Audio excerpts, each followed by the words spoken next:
தமிழுக்கு நிகர் தமிழே, தமிழனுக்கு நிகர் எவரே.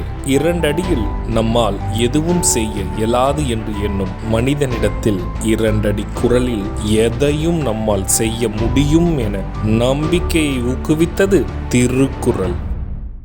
வணக்கம் ஐயா. வணக்கம். இன்னைக்கான குறள் என்னங்க ஐயா?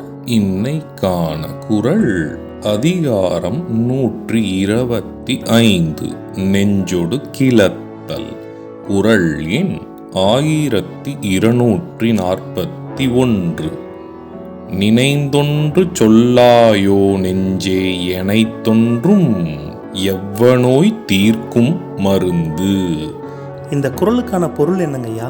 இதற்கான பொருள், என்னை வருத்தும் இத்துன்ப நோயிலிருந்து விடுபட நெஞ்சமே ஏதாவது மருந்து ஒன்று நீ தேடிக் கண்டு சொல்ல மாட்டாயா? இதுக்கு ஒரு சின்ன உதாரணம் சொல்றீங்களா?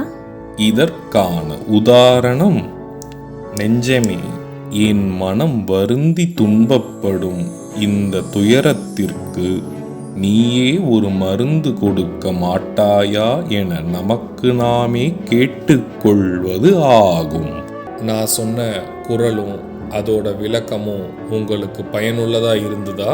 ரொம்பவே பயனுள்ளதா இருந்தது. சரி பசங்களா, நாளைக்கும் இதே மாதிரி சுவாரஸ்யமான குறளை பார்ப்போம். நாளைக்கும் இதே மாதிரி இன்னொரு குறள் பத்தி தெரிஞ்சுக்க ஆர்வமாவும் இருக்கும்.